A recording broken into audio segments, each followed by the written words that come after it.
ॐ नमो भगवते वासुदेवाय। ॐ अज्ञानतिमिरान्धस्य ज्ञानाञ्जनशलाकया चक्षुरुन्मिलितं येन तस्मै श्रीगुरवे नमः। हरे कृष्णा। सब भक्तों का स्वागत है प्रातःकालीन श्रीमद् भागवतम के पाठ में। हम श्रवण कर रहे श्रीमद् भागवतम का अष्टम स्कंद अध्याय 7वां। भगवान शिव जी कैसे महान है। समुद्र मंथन की लीला में भगवान शिव जी को खास सेवा मिलेगी, इसका आज हम श्रवण करते हैं। श्री शुक उवाच तेनागराजम् आमन्त्र्य फलभागेन वासुकिं परिवीय गिरौ तस्मिन् नेत्रमब्धिं मुदान्वितः आर्यभीरे स संयत्तः अमृतार्थं कुरुद्वः हरिः पुरस्ताज्जगृहे पूर्वं देवास्ततो भवन्। सुखदेव गोस्वामी कहते हैं, हे परीक्षित, हे कुरुद्वः, वे देवता और दैत्य नागराज को यह वचन देकर कि अमृत रूप फल के भागी आपको भी बनाया जाएगा, क्योंकि वासुकी नाग क्यों तैयार होंगे समुद्र मंथन की लीला में रस्सी बनने के लिए, क्यों तैयार होंगे मंथन के लिए। तो कहते हैं कि देवता और दानवों ने उनको यह वचन दिया कि अमृत कलश में आपको भी भाग मिलेगा। तो इस प्रकार से वासुकी तैयार हो गए। नागराज वासुकी को बुलाकर उनको नेति के समान पर्वत में लपेटकर उत्साह पूर्वक उद्यत होकर अमृत के लिए समुद्र का मंथन प्रारंभ किया गया। उस समय पहले पहल भगवान वासुकी के मुख की ओर लग गए, तो देवता भी उसी ओर लग गए, मुख के सामने।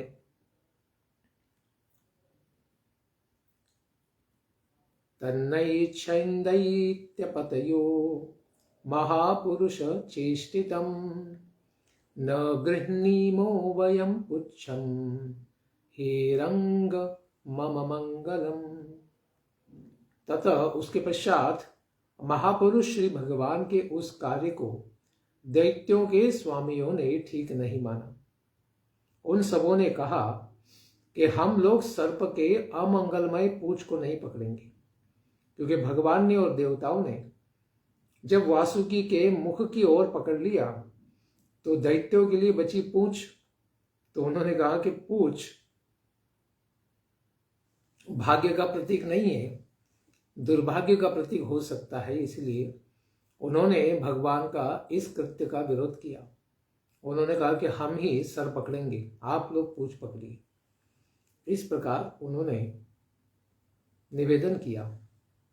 स्वाध्याय श्रुत संपन्नाः प्रख्याता जन्म कर्मभिः इति तृष्णिं स्थितान् दैत्यान् विलोक्य पुरुषोत्तमः स्मयमानो विसृज्याग्रम् उच्छं जग्राह सामरः कृतस्थान विभागास्त एवं कश्यपनंदनः।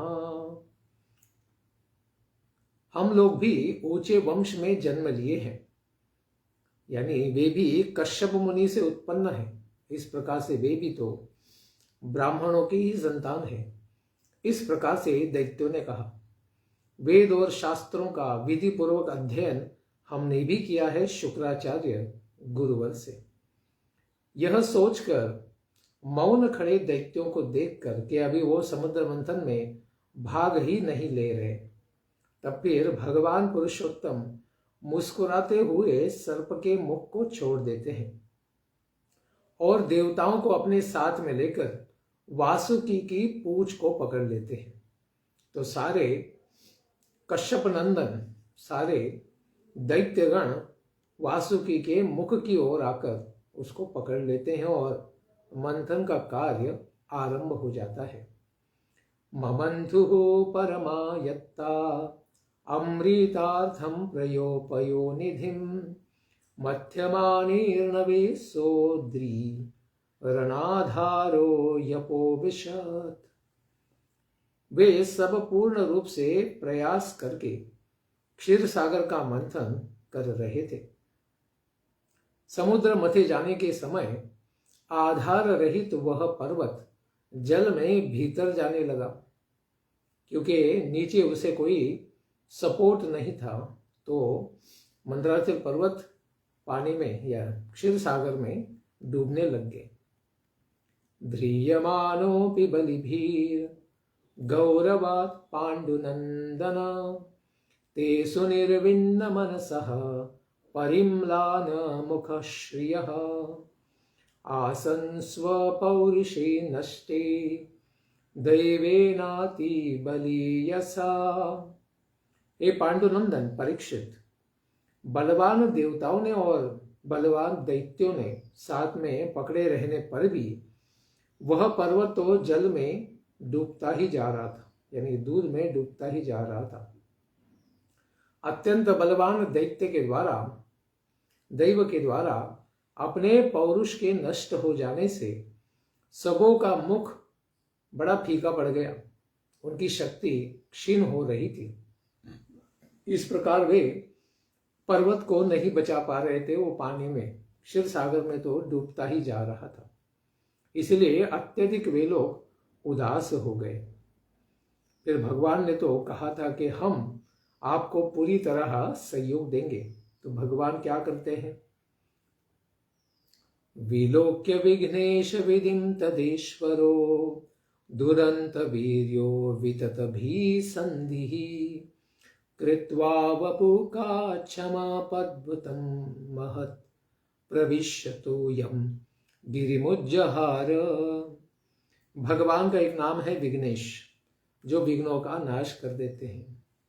इस प्रकार उन्होंने देखा कि सब देवता और दैत्य परेशान हो गए हैं। तो उस समय पराक्रम संपन्न भगवान जिस किसी संकल्प को धारण करते हैं वह कभी भी व्यर्थ नहीं जाता। इसलिए भगवान का एक नाम है सत्य संकल्प। भगवान जो भी संकल्प लेते हैं वो अवश्य ही सत्य होता है। ऐसे भगवान श्री अजित नाभ महान तथा अद्भुत कच्छप का रूप धारण करते हैं। कच्छपम वपुः कृत्वा तोयम प्रविश्य गिरिम उज्जहार।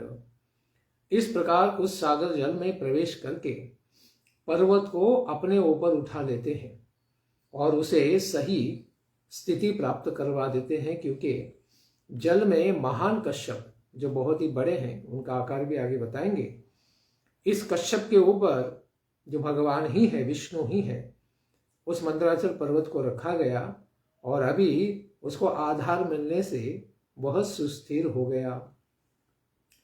तमुत्थितं वीक्ष्य कुलाचलं पुनः समुत्थिता निर्मथितुं सुरासुरः दधार पृष्ठेन सलक्ष्य योजना प्रस्तारिणा द्वीपैवापरो महान।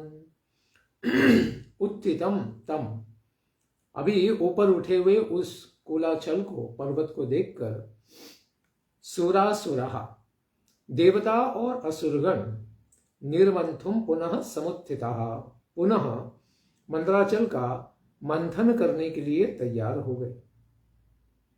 ऐसे भगवान कश्यप अवतार जो धारण किए थे उनका आकार बताते हैं लक्ष्य योजन प्रस्तारिणा।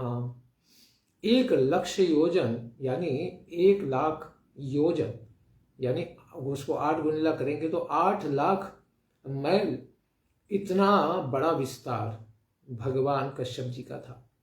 उसके ऊपर आराम से वहां पर द्वीप के समान उस पर्वत को रखा गया। इस प्रकार भगवान ने अद्भुत दूसरा अवतार धारण किया। पहला अवतार अजित नाभ, दूसरा अवतार इसी लीला में कश्यप अवतार धारण किया। सूरासुरेन्द्रो भुजवीर्यवेपितं परिभ्रमन्तं गिरिमङ्गपृष्ठतः बिभ्रत्तावर्तनमादिकच्छपो मेनेङ्कण्डूयनम अप्रमेयः। परीक्षित, जब बड़े बड़े देवता और असुरों ने अपने बाहुबल से मंदराचल को घुमाया, यानी वासुकी को पकड़ते हुए उसका मंथन किया, तब वह श्री भगवान के पीठ के ऊपर, कच्छप भगवान के ऊपर वह घूमने लगा। अनंत पराक्रम संपन्न भगवान परमात्मा श्री वासुदेव को उस पर्वत का घूमना किस प्रकार से लगता था, मानो कच्छप जी के बहुत कठोर ऐसे पीठ के ऊपर कोई खुजला ही रहा है। इस प्रकार उन्हें खुजली का आनंद प्राप्त हो रहा था। तथा सुराणा विशदा सुरेण रूपेण तेषां बलवीर्यमीरयन् उद्दीपयन् देवगणांश्च विष्णुर्दैवेन नागेन्द्रमबोधरूपः। समुद्र मंथन स्वरूप कार्य को संपन्न करने के लिए भगवान विष्णु असुरों में राजसिक बल का प्रवेश कराते हैं, जिससे उनका बल और बढ़ जाता है एवं पराक्रम को बढ़ाते हुए असुर रूप से उनका उत्साह उन्होंने बढ़ा दिया। वैसे ही देवताओं का उत्साह बढ़ाया सत्वगुण के द्वारा, और नागराज वासुदेव का उत्साह बढ़ाया निद्रा रूप से तमोगुण का प्रभाव उनके ऊपर डाल के, क्योंकि उन्हें वो रस्सी की तरह घुमाने के कारण उन्हें मूर्छा आ रही थी, निद्रा आ रही थी, आराम कर रहे थे। उपर्यगेन्द्रम गिरिराडिवान्य आक्रम्य हस्तेन सहस्रबाहुः तस्थो दिवि ब्रह्म भवेन्द्र मुख्यैर् अभीष्टवद्भिः समुनोभिवृष्टः। पर्वत के ऊपर अग इंद्र, ऊपरी दूसरे पर्वत के समान बनकर सहस्त्र बाहु भगवान मंदराचल को अपने हाथों से दबाकर स्थिर कर देते हैं, क्योंकि देवताओं ने देखा कि मंदराचल के मंथनी बनाने पर फिर भी यह पर्वत ऊपर से हिल रहा है, इसलिए मंथन कार्य संभव नहीं हो पा रहा है। तो भगवान अजित नाम ने उस मंदराचल पर्वत की चोटी को ऊपर से पकड़ के रखा अपने हाथों से। उसके कारण ऊपर से भी मंदराचल सुस्थिर हो गया और नीचे भी कच्छप अवतार के कारण वो नीचे भी सुस्थिर हो गया। तो अभी मथानी का काम अच्छे से वासुकी के द्वारा किया जा रहा था। इस प्रकार अभी मंदराचल पर्वत का मंथन सरल हो पाया। उस समय आकाश में भगवान की ऐसी लीला को देखकर ब्रह्मा जी, शिव जी और इंद्र आदि देवता सब लोग भगवान अजितनाथ की स्तुति करते हैं और उनके ऊपर बड़ा प्रसन्नता से सुमनोभिवृष्टिहा, भगवान के ऊपर सुंदर सुंदर पुष्पों की वृष्टि करते हैं। उपर्यधश्चात्मनि गोत्र नेत्रयोः परेण ते प्राविशता समेधितः ममंथुरब्धिं तरसा मदोत्कटा महाद्रिणाक्षोभितनक्रचक्रम। पर्वत के ऊपर दबा रखने के कारण नीचे उसके आधार कच्छप रूप में देवताओं और असुरों के शरीर में शक्ति के रूप में भगवान ने संचार किया था और पर्वत में दृढ़ता के रूप में संचार किया था और नेति बने हुए वासुकी सर्प में निद्रा के रूप में प्रवेश किया हुआ था। ऐसे भगवान के द्वारा शक्ति संपन्न बने हुए देवता और मदोत्कट होकर महान पर्वत मंदराचल के द्वारा जिसके सभी जल जंतु क्षुब्ध हो गए थे, उस क्षीर सागर का वेग से वे सब लोग मंथन करने लगे। तो जल में, उस समुद्र के अंदर जितने भी जल जंतु थे वे सारे डर गए और इधर उधर भागने लग गए। अहिंद्र साहस्त्र कठोर दृग्मुख शशाग्निधूमा हतवर्चसोऽसुरः पौलामालेय बलिल्व लादयो दावाग्निदग्धः सरला इवाभवम्। नागराज वासुकी के हजारों नेत्र, मुख और श्वास की अग्नि, मुख से जो गर्मी निकल रही थी, एवं घूम से पौलोम, कालेय, बलि और इलवल आदि जो सारे असुर उसको मुख को पकड़ के मंथन कर रहे थे, वे सारे असुर और दैत्य निस्तेज हो गए। उस समय वे ऐसे मालूम पड़ते थे जैसे जंगल की दावाग्नि से झुलसे हुए साखू के काले बने हुए पेड़ ही खड़े हों। वे राक्षस तो पहले ही लाल काले थे, उसमें और ये धुआं वासुकी का निकलने से वे सब लोग काले हो गए थे। देवांश तश्वास शिखाहत प्रभान धूम्रांबरस्रग वरकंचुकानां समभ्यवर्षन् भगवद वशाघना ववो समुद्रोरम्यूप गूढ़वायवः। तच्छवासः उच्छ्वास, उनके श्वास के लपटों से देवताओं के वस्त्र भी, माला, कवच और मुख धूमिल हो गए थे। देवताओं पर भी इसका बड़ा प्रभाव पड़ा। देवताओं की इस दुर्गति या दशा को देखकर भगवान की प्रेरणा से फिर सुंदर सुंदर मेघ उन देवताओं के ऊपर वर्षा करने लगे जो गर्मी से झुलस रहे थे, और वायु के साथ समुद्र की तरंगों से उसके शीतल हवा को लेकर वायु ने उनको एयर कंडीशनिंग भगवान ने करवा दिया।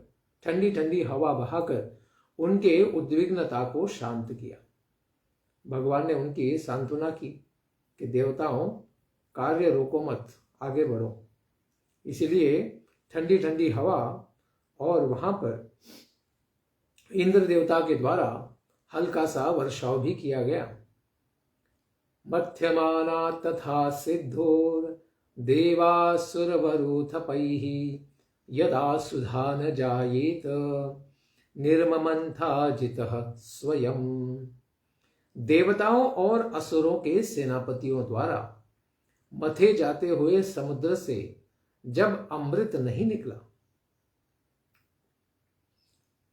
तब स्वयं श्री भगवान ने अपने हाथ में वासुकी को पकड़ा और मंथन करने लगे। इतना कष्ट करने पर भी वहां पर मंथन के द्वारा किसी भी प्रकार से अमृत कोई किसी को दिखाई नहीं दे रहा था, बस पानी हिला रहे हैं, इस प्रकार से उनका मंथन चालू था। तो भगवान को बड़ी करुणा आई, वो भगवान स्वयं ही फिर उस मथानी को पकड़ते हैं, रस्सी को पकड़ते हैं, वेत्र को, और मथना प्रारंभ करते हैं। मेघश्याम कनक परिधिः कर्ण विद्योत विन्मूर्धिनी भाजद्विलुलित कचः स्रगधरो रक्तनेत्रः जत्रैर्दोर्भिर्जगत भय दैन्दः शुकं गृहीत्वा मथ्नन् मथ्ना प्रतिगिरिवाशो भताथो धृताग्निः। भगवान उस प्रकार मंथन करने लगे तो कितने सुंदर लग रहे थे। कहते हैं कि मेघ श्याम, अत्यंत सुंदर मेघ के समान सावले शरीर के साथ भगवान कनक परिधि, सुंदर पीतांबर को धारण किए हुए थे, और बिजली के समान चमकते हुए कुंडल और चमक रहे थे। सिर पर लहराते हुए काले काले घुंघराले बाल बड़े चमक रहे थे। नेत्रों में लाल लाल रेखाएं भी दिख रही थी, और गले में वनमालाएं सुशोभित हो रही थी। वे भी यहां वहां हिल रही थी। संपूर्ण संसार के अभयदान कराने वाले, सबको आनंद देने वाले, अपनी भुजाओं से सांप को पकड़कर मंदराचल रूपनी मथानी से दूसरे पर्वतराज के समान ही भगवान बहुत बड़ा रूप लेकर वहां प्रकट होते हैं, और समुद्र मंथन करते हुए श्री भगवान अत्यधिक शोभा पा रहे थे। ऐसे भगवान को देखकर जिनकी भुजाएं विश्व विजयी हैं, ऐसे दंडशूकम अर्थात सर्प को पकड़ते हुए प्रतिद्वंद्वी पर्वत के समान ही खड़े होकर अत्यंत सुंदरता के साथ, आनंद के साथ उसको मंथन करते हैं।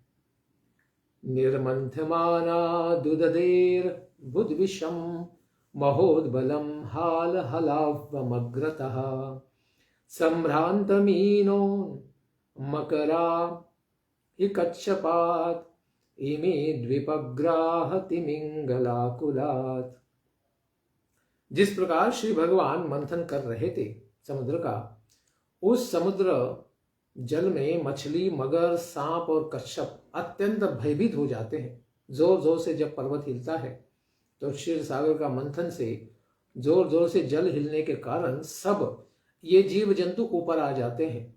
तिमिंगला आदि मछली भी समुद्र में, जो समुद्री हाथी होते हैं या ग्राह होते हैं, अत्यंत व्याकुल होकर यहाँ वहां भागते हैं।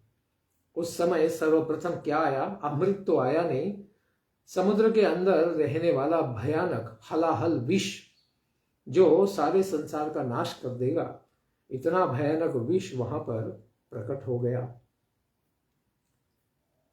तदुग्रवेगम दिशि दिशु पर्यथो विसर्पदुत्सर्पद सहृदयम प्रति भीता प्रजा द्रुवोरंगसेश्वरा अरक्षमाणः शरणं सदाशिवम।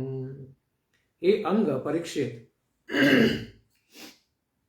वह अत्यंत उग्र विष सारी दिशाओं और प्रति दिशाओं में ऊपर नीचे सब जगह फैलने लग गया और सर्वत्र उड़ भी रहा था। उस असह्य विष से बचने का कोई उपाय नहीं दिख रहा था। अत्यंत भयभीत होकर सारी प्रजाएं, प्रजापति देवता किसी की भी द्वारा त्राण न पाकर फिर क्या करेंगे कह के अपना कल्याण करने के लिए भगवान शिव जी, शंकर जी की शरण में आ जाते हैं। विलोक्यतम देव वरम त्रिलोक्या भवाय दिव्याभिमतं मुनीनाम आसीन मद्रावपवर्ग हेतो तपोजुषाणम स्तुतिभिः प्रणेमुः। त्रिलोक्याः भवाय, सारे तीनों लोगों का कल्याण करने के लिए माता सती देवी के अभिमत देवताओं में श्रेष्ठ और मुनियों की मुक्ति के लिए तपस्या करने वाले भगवान शिव जी, इनको कैलाश पर बैठे देखकर प्रजापतियों ने, देवताओं ने स्तुति करते हुए उनको स्तुति भी प्रणेमुः नमस्कार किया। प्रजापतया उचुहु, देवताओं ने क्या कहा? देव देव महादेव भूतात्मन भूत भावन त्राहीनः शरणापन्नां त्रैलोक्य दहनाद विषाद। हे देव देव, हे महादेव, हे सकेल अखिल जगत के आत्मा, सबके हृदय में परमात्मा से रूप विराजमान, मानो आप ही उन सब जीवों को प्रदान करने वाले हैं और त्रैलोक्य को भस्म कर देने वाले इस भयानक विष से कृपा करके हम सबकी रक्षा करें। विषाद शरणापन्नान नः पाहि, यह विष हम सबको नाश कर देगा और इससे सारी जो 14 लोक है उनमें रहने वाले सब जीवों का नाश हो जाएगा। तो कृपा करके शिव जी महाराज आप हम सबका कल्याण कीजिए। त्वमेक सर्वजगतः ईश्वरो बंध मोक्षयोः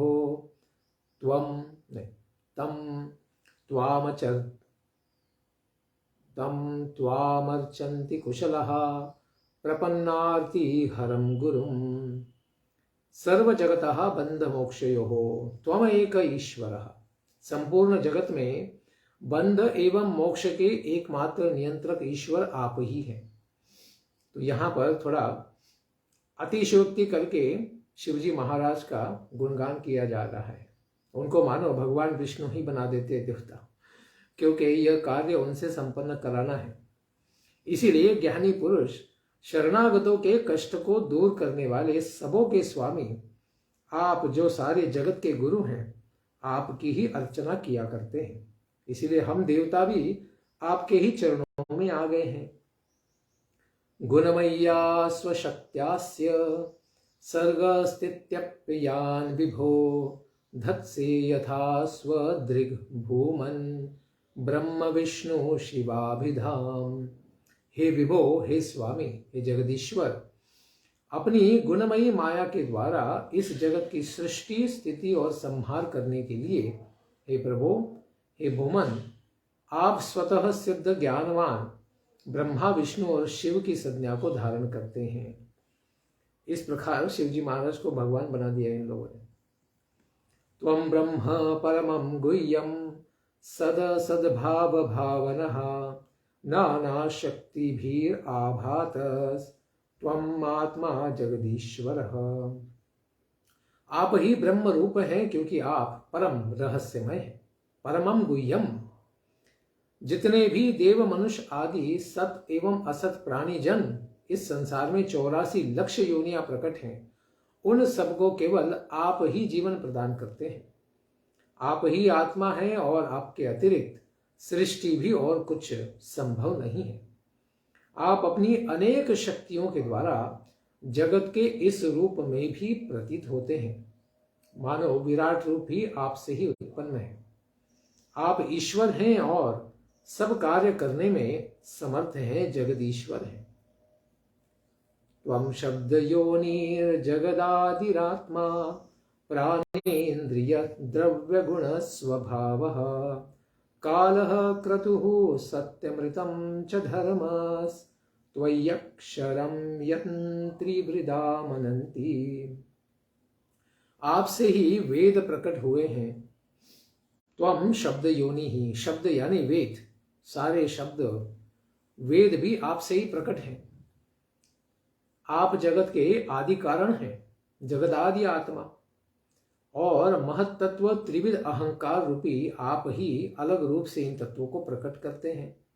साथ ही प्राण, इंद्रिय, पंच महाभूत तथा शब्द आदि विषयों भिन्न भिन्न स्वभाव और उनके मूल कारण भी आप ही हैं।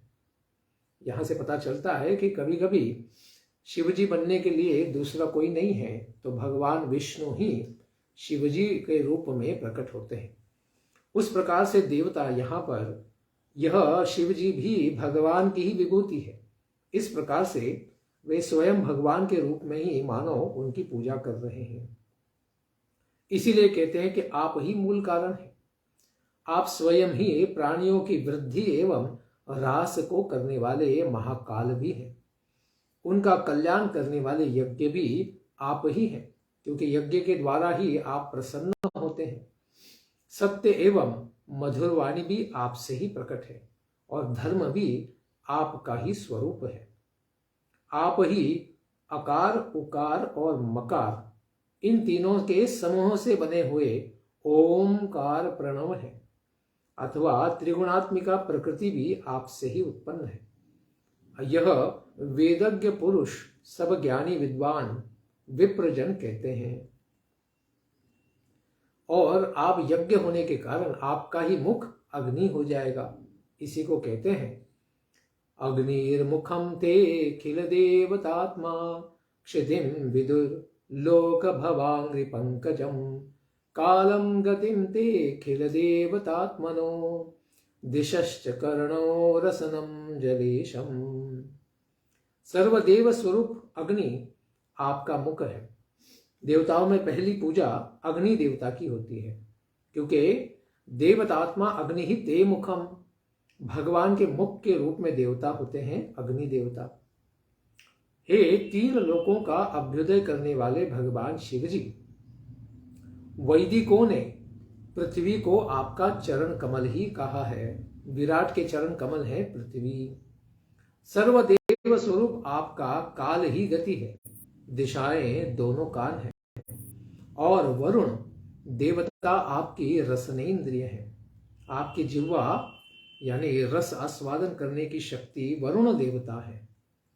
इसी के साथ बाकी देवताओं के बारे में भी कहते हैं नाभीर्नभस्ते श्वसनम नभस्वान् सूर्यश्च चक्षुंषि जलं स्मरेतः परावरात्मा श्रवणं तवात्मा सोमो मनोर्द्योर्भगवन् शिरस्ते। आकाश आपकी नाभि है, वायु आपका श्वास, सूर्य आपके नेत्र और जल ही आपका वीर्य है, रेतस है। आपका अहंकार छोटे बड़े सभी जीवों का आश्रय है।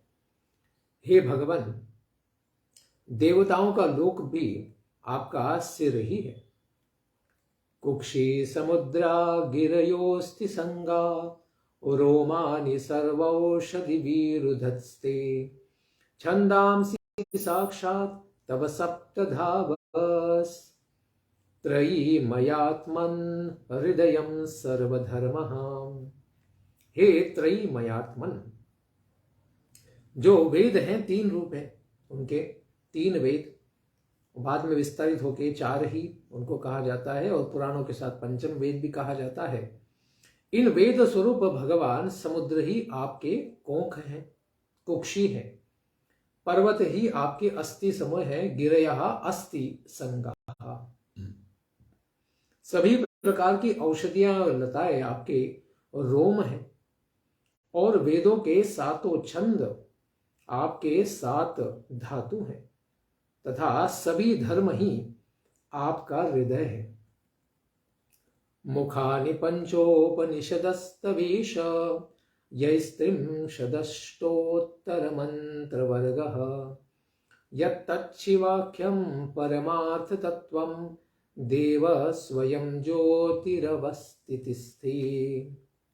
हे ईश, हे स्वामिन, सद्यो जातादि 5 उपनिषद ही आपके तत्पुरुष अघोर, सद्योजात, वामदेव और ईशान नामक 5 मुख हैं।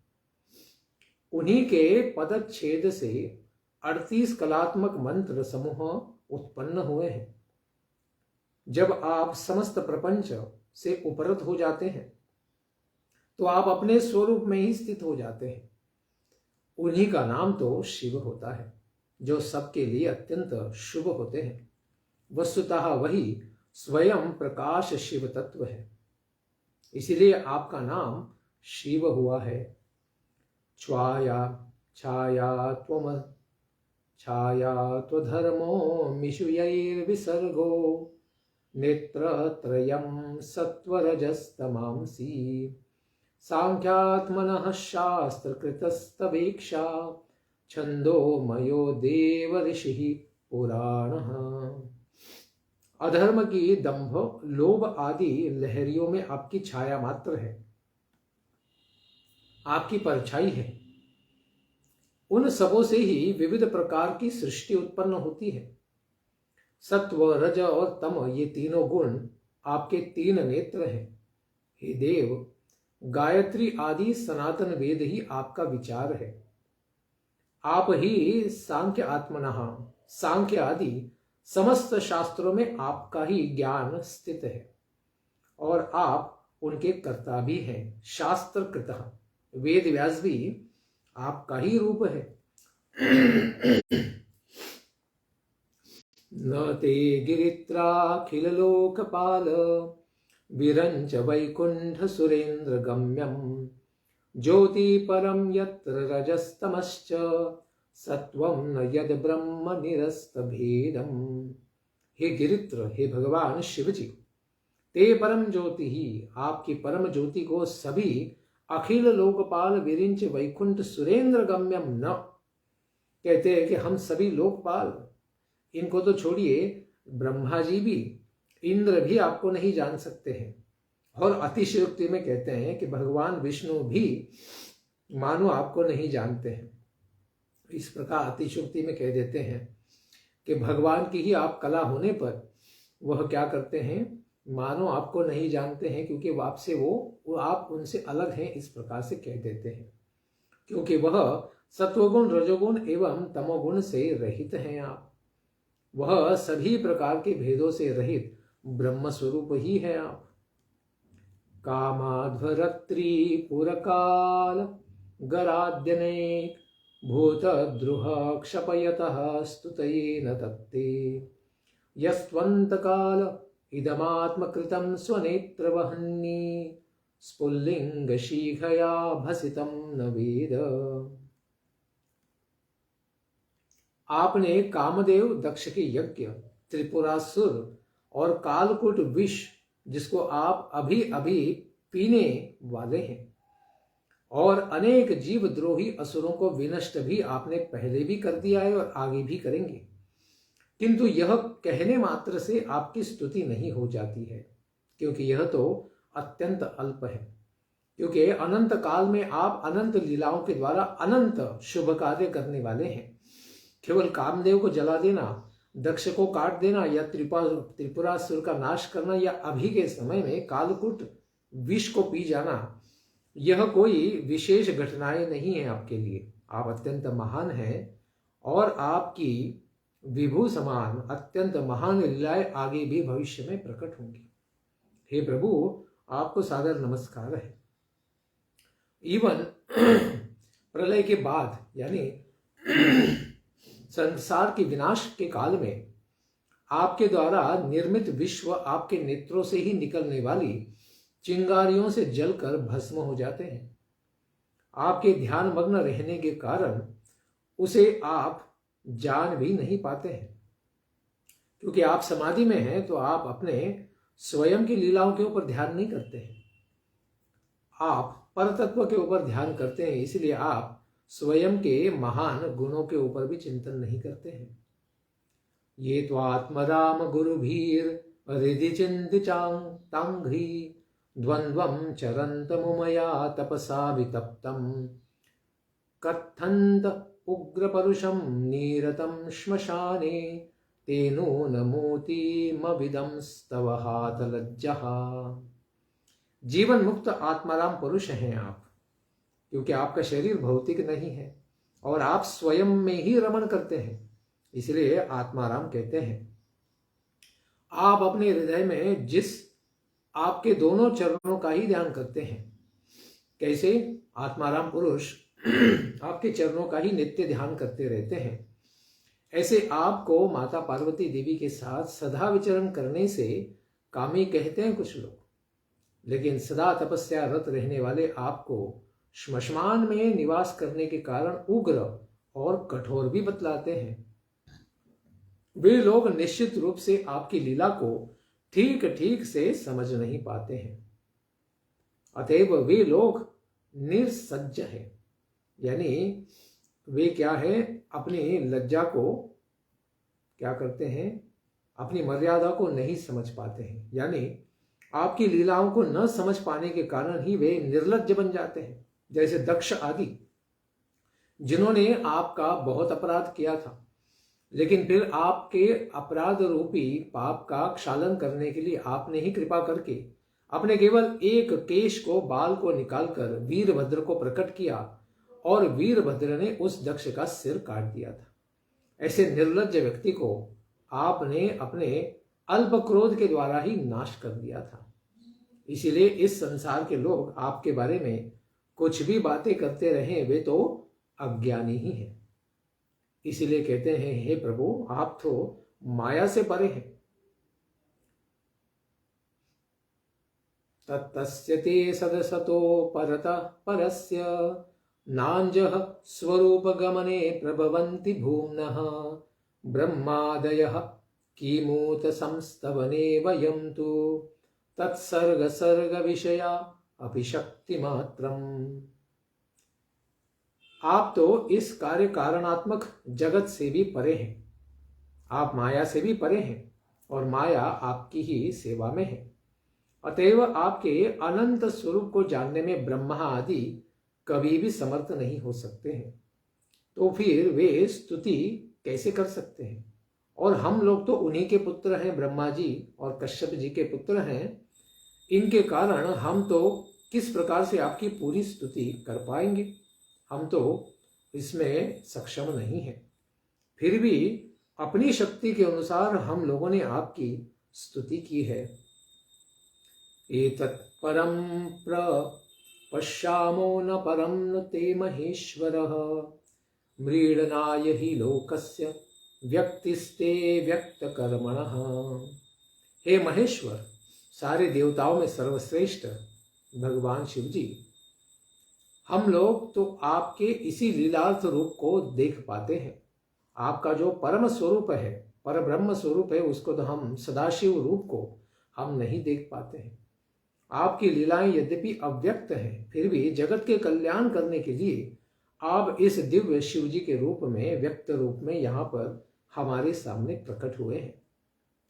इस प्रकार दिव्य स्तुति करने पर क्या हुआ? सुखदेव गोस्वामी कहते हैं, तद्वीक्ष्य व्यसनम तासाम कृपया भ्रीश पीडितः सर्वभूत सुहृदेव इदमाह सतिम प्रियाम।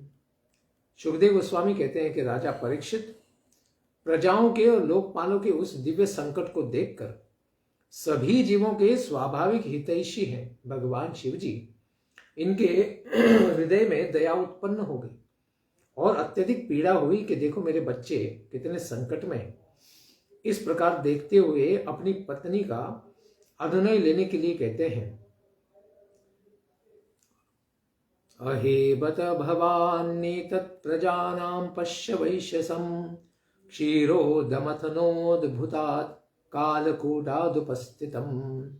हे भवानी, बड़े दुख की बात है। अहोबत, क्षीर सागर के मंथन में उत्पन्न कालकूट के कारण सारी प्रजाएं अभी संकट में आ गई हैं। आसाम प्राण परिप्सूनाम विधेयम अभयम हि मे एतावान हि प्रभोरर्थो यद्दीन परिपालनम। अपने प्राणों की रक्षा चाहने वाले इन सब देवताओं को मुझे अभय देना चाहिए। सामर्थ्य संपन्न होने के कारण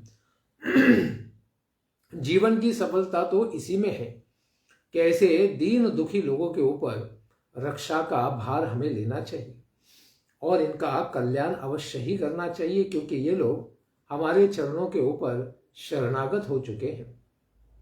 प्राणै स्वै प्राणिनः पान्ति साधवः क्षणभङ्गुरैः बद्धवैरेषु भूतेषु मोहितेष्वात्ममायया।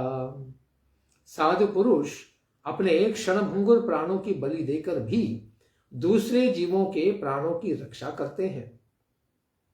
अपने ही मोह की माया में पड़े हुए संसारी जीव एक दूसरे से बैर की गांठ बांधे रहते हैं, लेकिन हम तो मुक्त जीव हैं, तो हमारा कर्तव्य है कि हम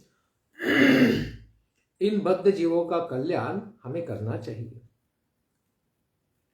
पुंसः कृपयतो भद्रे सर्वात्मा प्रीयते हरिः प्रीते हरौ भगवती प्रियेऽहं सचराचरः तस्मादिदं गरं भुञ्जे प्रजानां स्वस्तिरस्तु मे। हे भद्रे, हे कल्याणी, कृपा करने वाले पुरुष पर सर्वात्मा श्री हरि प्रसन्न हो जाते हैं। श्री भगवान के प्रसन्न हो जाने पर सचराचर जगत, साथ में मैं भी प्रसन्न हो जाता हूं। अगर भगवान प्रसन्न हो गए तो मैं भी अवश्य ही प्रसन्न हो जाता हूं। अतएव इस भयानक कालकूट विष को अभी मैं भक्षण कर जाता हूं, जिससे कि मेरी प्रजाओं का कल्याण हो सके। क्योंकि गीता में भी कहा गया, अहम बीज प्रजापिता। भगवान शिव जी के द्वारा ही भगवान का वीर यानी वासुदेव जी के सारे जीव इस संसार में प्रकट होते हैं।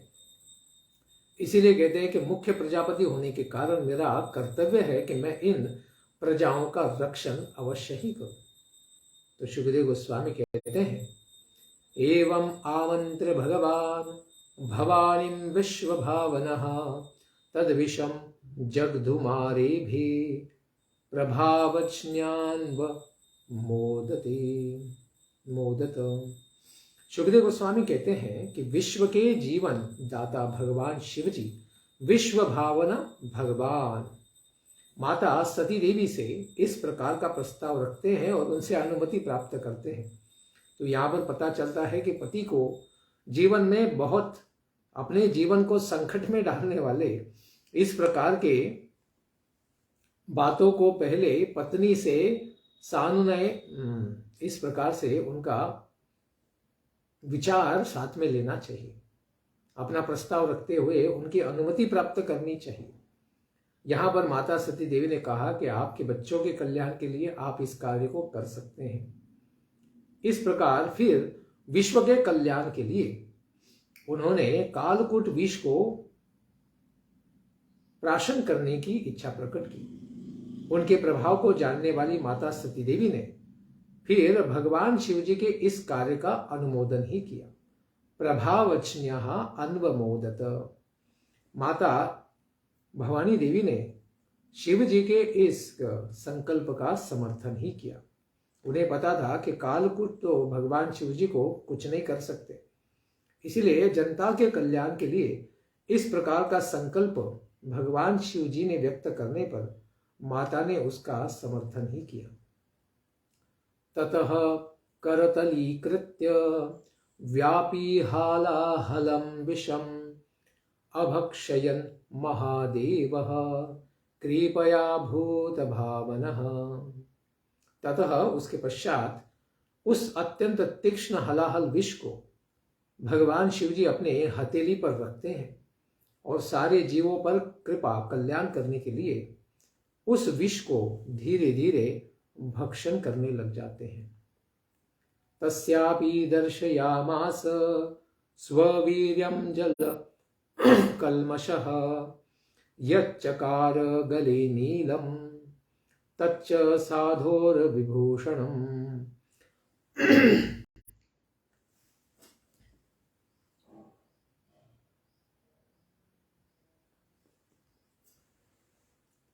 जल का मल रूप यह विष भगवान शिवजी पर भी अपना थोड़ा सा प्रभाव तो दिखाता ही है।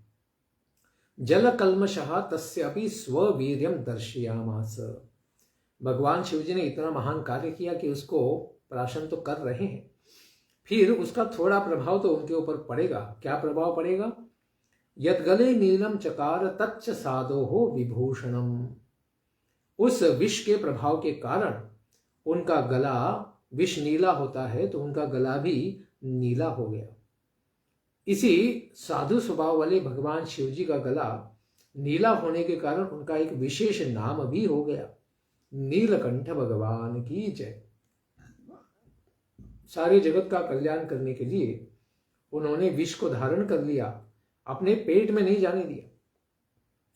इस प्रकार से संसार का सबसे दुख प्राप्त होने वाला सारे जीवों का जो कल्मश है उसको हमें कंठ में धारण करना चाहिए, बाहर भी नहीं डालना चाहिए जिससे बाकी लोग मर जाएंगे, और अंदर में नहीं डालना चाहिए जिससे हमारा भी अकल्याण हो जाएगा।